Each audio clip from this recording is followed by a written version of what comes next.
जय श्री कृष्णा प्रिय मित्रों, स्वागत है आपका अपने YouTube चैनल पूजा आर की वॉइस में।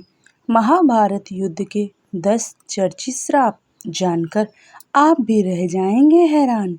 शाप शब्द संस्कृत भाषा के श्राप का अपभ्रंश है। शाप को उर्दू में बद्दुआ देना कहते हैं तो अंग्रेजी में कर्स कहते हैं। कई जगह शाप को शार्प यानी तीखे रूप में भी प्रयोग किया गया है, जैसे अंग्रेजी के नियर को हिंदी के निकट और नियरे शब्द से लिया गया माना जाता है। आपने सुना होगा निंदक नियरे रखिए। खैर, महाभारत संपूर्ण महाभारत चमत्कार, रहस्य, वरदान और शाप का एक लेखा जोखा है। महाभारत में वैसे तो सैकड़ों शाप और वरदान मिल जाएंगे, लेकिन हम यहाँ आपको कुछ ऐसे प्रमुख शाप के बारे में ही बताएंगे जो बहुत ही चर्चित रहे हैं। एक बार धूम नामक वसु ने वशिष्ठ ऋषि की कामधेनु का हरण कर लिया। इससे वशिष्ठ ऋषि ने धू से कहा कि ऐसा काम तो मनुष्य करते हैं, इसलिए तुम 8 वसु मनुष्य हो जाओ।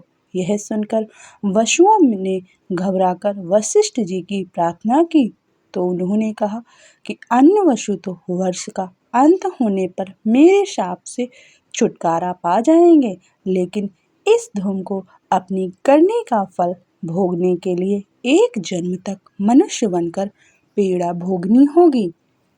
यह सुनकर वसुओं ने गंगा जी के पास जाकर उन्हें वशिष्ठ जी के शाप को विस्तार से बताया और यह प्रार्थना की कि आप मृत्यु लोक में अवतार लेकर हमें गर्भ में धारण करें और ज्यों ही हम जन्म लें हमें पानी में डुबो दें। इस तरह हम जल्दी से सभी मुक्त हो जाएंगे। गंगा माता ने यह स्वीकार कर लिया और वे युक्तिपूर्वक शांतनु राजा की पत्नी बन गई और शांतनु से वचन भी ले लिया। शांतनु ने गंगा के गर्भ में पहले जो 7 पुत्र पैदा हुए थे उन्हें उत्पन्न होते ही गंगा जी ने पानी में डुबो दिया था, जिससे 7 वसु तो मुक्त हो गए, लेकिन 8वें में शांतनु ने गंगा को रोककर इसका कारण जानना चाहा। गंगा जी ने राजा की बात मानकर वसुओं को वशिष्ठ ऋषि के शाप का सब हाल कह सुनाया। राजा ने उस 8वें पुत्र को डूबने नहीं दिया और इस वचन भंगता के कारण माँ गंगा 8वें पुत्र को सौंपकर अंतर्ध्यान हो गई। यही बालक धूम नामक वसु था। यही बालक आगे चलकर भीष्म कहलाया। अम्बा का शाप। सत्यवती के गर्भ से महाराज शांतनु को चित्रगंध और विचित्रवीर नाम के 2 पुत्र हुए। शांतनु की मृत्यु के बाद चित्रगंध राजा बनकर बनाए गए, किंतु गंधर्वों के साथ युद्ध में उनकी मृत्यु हो गई। तब विचित्रवीर बालक ही थे। फिर भी भीष्म विचित्रवीर को सिंहासन पर बैठाकर खुद राजकार देखने लगे। विचित्रवीर के युवा होने पर भीष्म ने बलपूर्वक काशीराज की 3 पुत्रियों का हरण कर लिया और वे उसका विवाह विचित्रवीर से करना चाहते थे, क्योंकि भीष्म चाहते थे कि किसी भी तरह अपने पिता शांतनु का कुल बढ़ सके। लेकिन बाद में बड़ी राजकुमारी अम्बा को छोड़ दिया गया, क्योंकि वह साल्वराज को चाहती थी। लेकिन साल्वराज के पास जाने के बाद अम्बा को साल्वराज ने स्वीकार करने से मना कर दिया। अम्बा के लिए यह बहुत ही दुखदायी स्थिति हो चली थी। अम्बा ने अपनी इस दुर्दशा का कारण भीष्म को समझकर उनकी शिकायत परशुराम जी से की। परशुराम जी ने अन्याय के खिलाफ लड़ने की ठानी। परशुराम जी ने भीष्म से कहा कि तुमने अम्बा का बलपूर्वक अपहरण किया है, अतः अब तुम्हें इससे विवाह करना होगा, अन्यथा मुझसे युद्ध के लिए तैयार हो जाओ। भीष्म और परशुराम जी का युद्ध 21 दिनों तक भयंकर हुआ। अंत में ऋषियों ने परशुराम को सारी व्यथा कथा और ब्रह्मचर्य के प्रण की बात सुनाई और भीष्म की स्थिति से भी उनको अवगत कराया। तब कहीं परशुराम जी ने ही युद्ध विराम किया। बाद में अम्बा ने बहुत ही द्रवित होकर भीष्म को कहा कि तुमने मेरा जीवन बर्बाद कर दिया है और अब मुझसे विवाह करने से भी मना कर रहे हो। और अब निस्सहाय स्त्री हूँ और तुम शक्तिशाली। तुमने अपनी शक्ति का दुरुपयोग किया है। मैं तुम्हारा कुछ भी नहीं बिगाड़ सकती, लेकिन मैं पुरुष के रूप में दोबारा जन्म लूंगी और तब तुम्हारे अंत का कारण बनूंगी। गौरतलब है कि यही अम्बा प्राण त्याग कर शिखंडी के रूप में जन्म लेती है और भीष्म की मृत्यु का कारण बन जाती है। शाप नंबर 3। पांडु को ऋषि ने दिया श्राप। भीष्म की प्रतिज्ञा के बाद कुरु वंश का इतिहास बदल गया। महाभारत के अनुसार पांडु अम्बालिका और ऋषि वेद व्यास के पुत्र थे। वे पांडवों के धर्म पिता और धृतराष्ट्र के छोटे भाई थे। धृतराष्ट्र के अंधे होने के कारण पांडु को हस्तिनापुर का शासक बनाया गया। एक बार राजा पांडु अपनी दोनों रानियों कुंती और माद्री के साथ आखेट कर रहे थे कि तभी उन्होंने मृग होने के भ्रम में बाण चला दिया, जो एक ऋषि को जाकर लगा। उस समय वह ऋषि अपनी पत्नी के साथ सहवास कर रहे थे और उसी अवस्था में उन्हें बाण लग गया। इसलिए उन्होंने पांडु को श्राप दे दिया कि जिस अवस्था में उनकी मृत्यु हो रही है, उसी प्रकार जब भी पांडु अपनी पत्नियों के साथ सहवासरत होंगे तो उनकी भी मृत्यु हो जाएगी। उस समय पांडु की कोई संतान नहीं थी। अब उनके लिए यह संकट की बात हो गई थी। जब उन्होंने यह बात कुंती को बताई तो कुंती ने उन्हें ऋषि दुर्वासा द्वारा उनको मिले वरदान की बात कही। इस वरदान से कुंती किसी भी देवता का आवाहन कर उन्हें बुलाकर उनके साथ नियोग कर सकती थी। विवाह के पूर्व उन्होंने सूर्यदेव का आवाहन किया था, जिसके चलते कर्ण का जन्म हुआ था, लेकिन कुंती ने लोक लज्जा के कारण उसे नदी में बहा दिया था। खैर, पांडु मान गए। तब कुंती ने एक एक कर कई देवताओं का आवाहन किया। इस प्रकार माद्री ने भी देवताओं का आवाहन किया।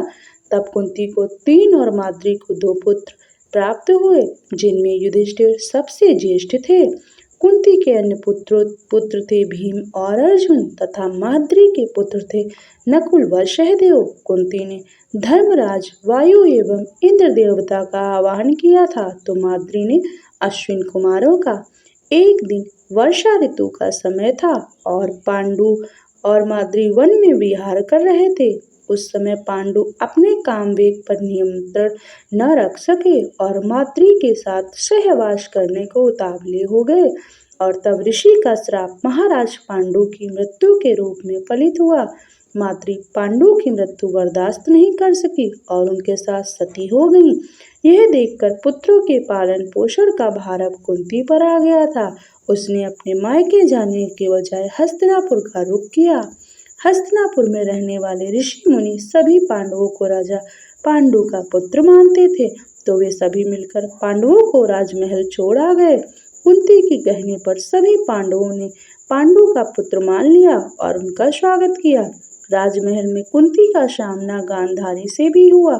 कुंती वासुदेव जी की बहन और भगवान श्री कृष्ण की बुआ थी, तो गांधारी गांधार नरेश की पुत्री और राजा धृतराष्ट्र की पत्नी बनी।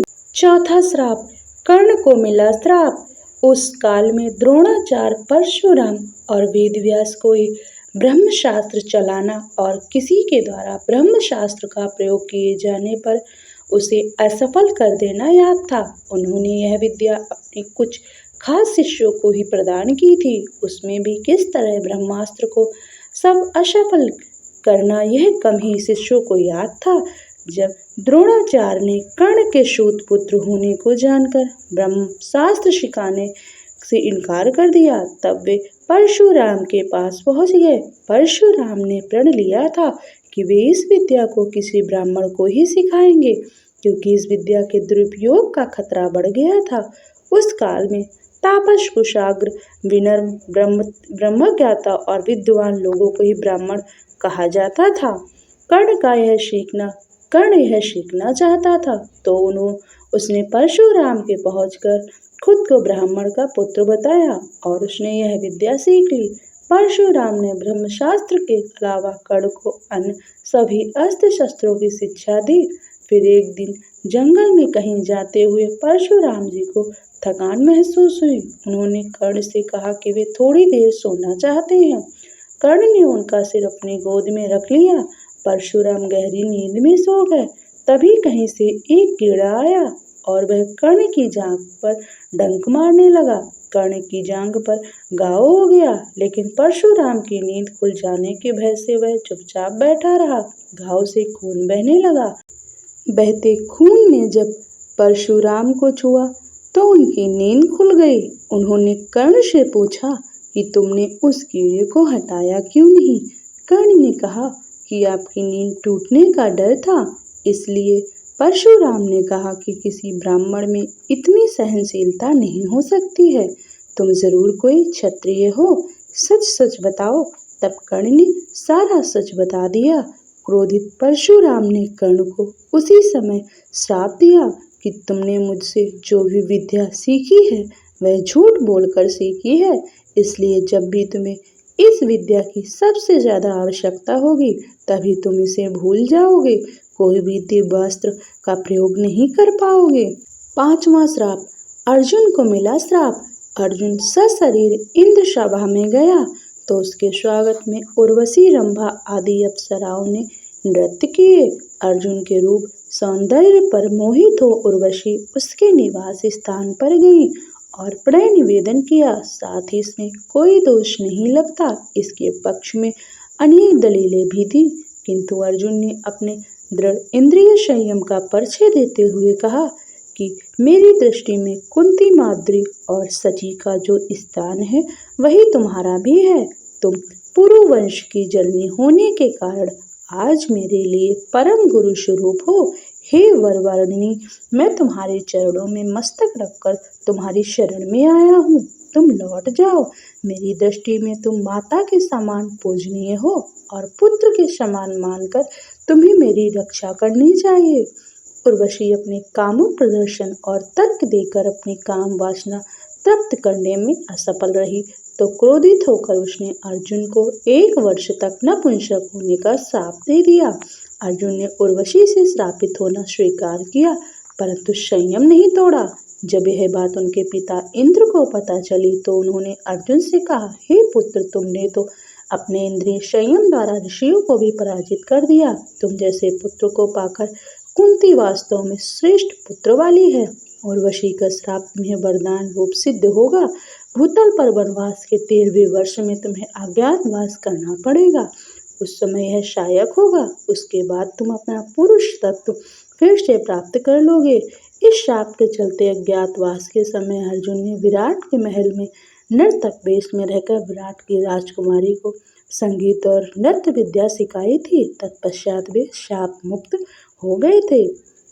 श्राप नंबर 6। श्री कृष्ण वंश के नाश का श्राप। धर्म के विरुद्ध आचरण करने के दुष्परिणाम स्वरूप अंत में दुर्योधन आदि मारे गए और कौरव वंश का विनाश हो गया। महाभारत युद्ध के पश्चात संतावना देने के उद्देश्य से भगवान श्री कृष्ण गांधारी के पास गए। गांधारी अपने 100 पुत्रों की मृत्यु के शोक में अत्यंत व्याकुल थी। भगवान श्री कृष्ण को देखते ही गांधारी ने क्रोधित होकर उन्हें श्राप दिया कि तुम्हारे कारण जिस प्रकार मेरे 100 पुत्रों का नाश हुआ है, उसी प्रकार तुम्हारे वंश का भी आपस में एक दूसरे को मारने के कारण नाश हो जाएगा। भगवान श्री कृष्ण ने गांधारी से कहा, देवी, मैं आपके दुख को समझ सकता हूँ। यदि मेरे वंश के नाश से तुम्हें आत्मशक्ति मिलती है तो ऐसा ही होगा। भगवान श्री कृष्ण ने माता गांधारी के उस शाप को पूर्ण करने के लिए अपने कुल के यादवों की मति फेर दी। इसका यह मतलब नहीं कि गांधारी ने यदुओं के वंश के नाश का श्राप दिया था। उन्होंने तो सिर्फ कृष्ण वंश को श्राप दिया था। महाभारत का युद्ध समाप्त हो चुका था। कृष्ण द्वारका में ही रहते थे। पांडव भी युधिष्ठिर को राज सौंप कर जंगल चले गए थे। एक दिन अहंकार के बस में आकर कुछ यदुवंशी बालकों ने दुर्वासा ऋषि का अपमान कर दिया था। गांधारी के बाद इस पर दुर्वासा ऋषि ने भी श्राप दिया कि तुम्हारे वंश का नाश हो जाए। उनके श्राप के प्रभाव से कृष्ण के सभी यदुवंशी भयभीत हो गए। इस भय के चलते ही एक दिन कृष्ण की आज्ञा से वे सभी एक यदु पर्व सोमनाथ के पास स्थिर प्रभास क्षेत्र में आ गए। पर्व के हर्ष में उन्होंने अति नशीली मदिरा पी ली और मतवाले होकर एक दूसरे को मारने लगे। इस तरह भगवान श्री कृष्ण को छोड़कर कुछ ही जीवित बच गए थे। एक कथा के अनुसार संयाग से सांब के पेट से निकले मूसल को जब भगवान श्री कृष्ण की आज्ञा से रगड़ा गया था तो उसके चूड़ को इसी तीर्थ के जड़ पर फेंका गया था, जिससे उत्पन्न हुई झाड़ियों को यादवों ने एक दूसरे को मारना शुरू किया था। ऋषियों के श्राप से उत्पन्न हुई इन्हीं झाड़ियों से तीक्ष्ण अस्त्र शस्त्र का काम किया और सारे प्रमुख यदुवंशियों का यहाँ विनाश हुआ। महाभारत के मौसल पर्व में इस युद्ध का रोमांचकारी विवरण है। सारे यादव प्रमुख इस गृह युद्ध में मारे गए। बचे लोगों ने श्री कृष्ण के कहानुसार द्वारका छोड़ दी और हस्तिनापुर की शरण ली। यादवों और उनके भव गढ़ राज्यों का अंत होते ही कृष्ण की वसाई द्वारका सागर में डूब गई। भगवान श्री कृष्ण इसी प्रभास क्षेत्र में अपने कुल का नाश देखकर बहुत व्यथित हुए। वे वहीं रहने लगे। उनसे मिलने कभी कभार युधिष्ठिर आते थे। एक दिन वे इसी प्रभास क्षेत्र के वन में एक पीपल के वृक्ष के नीचे योग निद्रा में लेटे थे। तभी जरा नामक एक बहलिये ने भूलवश उन्हें हिरण समझकर विषयुक्त बाण चला दिया, जो उनके पैर के तलुए में जाकर लगा और भगवान श्री कृष्ण ने इसी को बहाना बनाकर देह त्याग दी। महाभारत युद्ध के ठीक 36 वर्ष बाद उन्होंने अपनी देह इसी क्षेत्र में त्याग दी थी। महाभारत के युद्ध था तब वे लगभग 56 वर्ष के थे। उनका जन्म 3112 ईसा पूर्व हुआ था। इस मान से 3020 ईसा पूर्व में उन्होंने 92 वर्ष की उम्र में देह त्याग की थी। अंत में कृष्ण के प्रपौत्र वज्र अथवा वज्रनाथ द्वारिका के यदुवंश के अंतिम शासक थे, जो यदुओं की आपसी लड़ाई में जीवित बच गए थे। द्वारिका के समुद्र में डूबने पर अर्जुन द्वारिका गए और वज्र तथा शेष बची यादव महिलाओं को हस्तिनापुर ले गए। कृष्ण के प्रपौत्र वज्र को हस्तिनापुर में मथुरा का राजा घोषित किया गया। वज्रनाथ के नाम से मथुरा क्षेत्र को ब्रजमंडल कहा जाता है। 8वां श्राप। अश्वत्थामा को श्री कृष्ण ने दिया था श्राप। महाभारत के युद्ध में अश्वत्थामा ने ब्रह्मास्त्र छोड़ दिया था, जिसके चलते लाखों लोग मारे गए थे। अश्वत्थामा के इस कृत्य से कृष्ण क्रोधित हो गए थे और उन्होंने अश्वत्थामा को श्राप दिया था कि तू इतने वधों का पाप ढोता हुआ 3000 वर्ष तक निर्जन स्थानों में भटकेगा। तेरे शरीर से सदैव रक्त की दुर्गंध निश्चित होती रहेगी। तू अनेक रोगों से पीड़ित रहेगा। व्यास ने श्री कृष्ण के वचनों का अनुमोदन किया। कहते हैं कि अश्वत्थामा इस श्राप के बाद रेगिस्तानी इलाके में चला गया था और वहां रहने लगा था।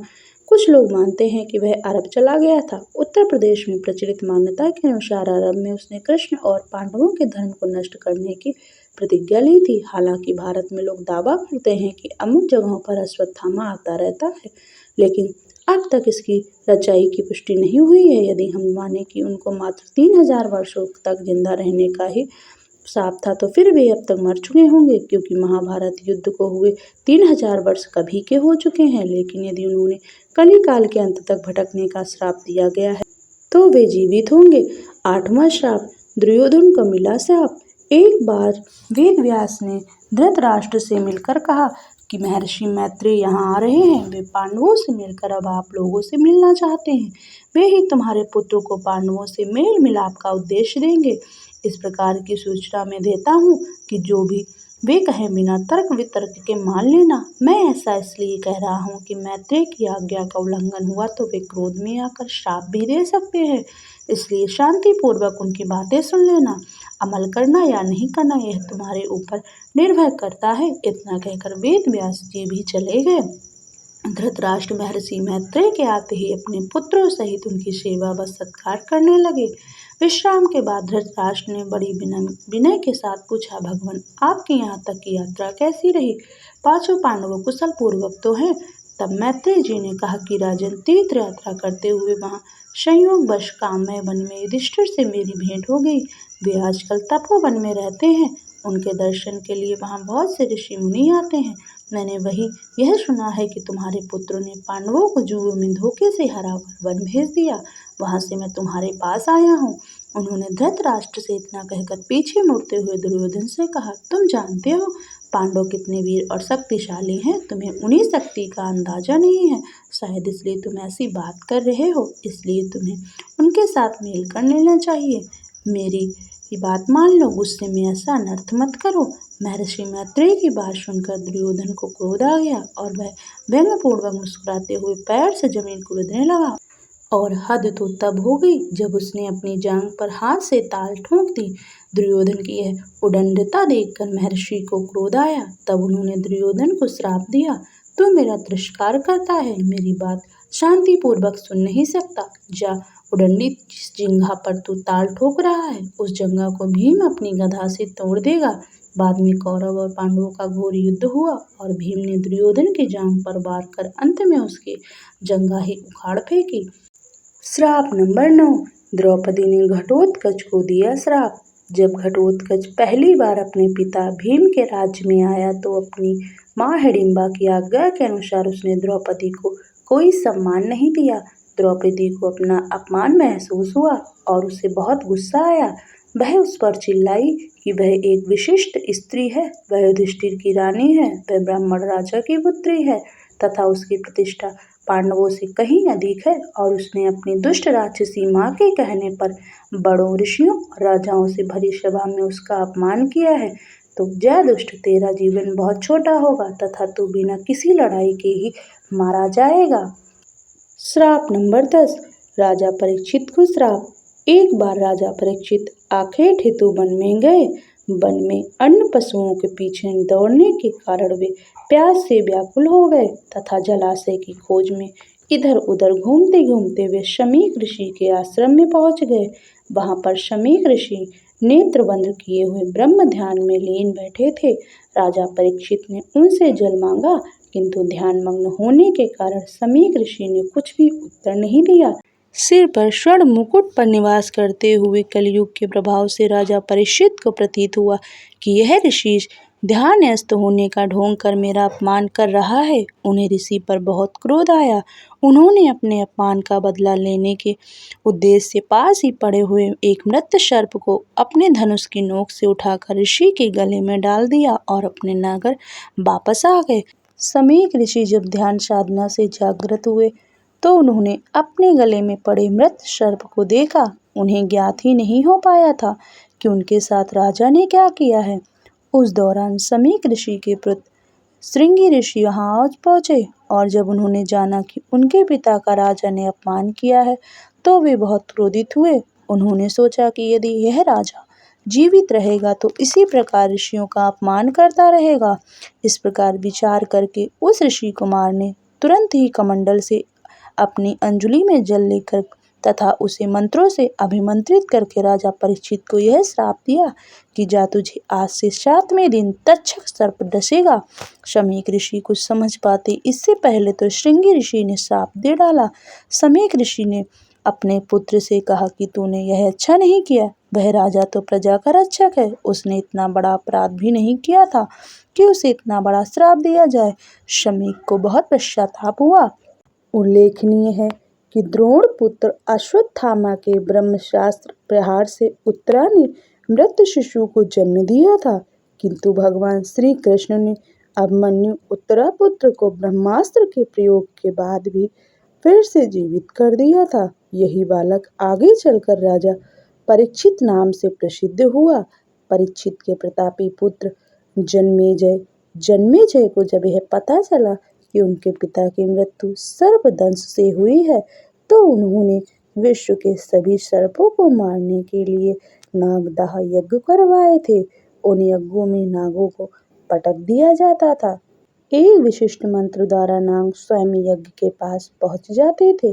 देश भर में नागदाह नामक यज्ञ स्थान मिल जाएंगे।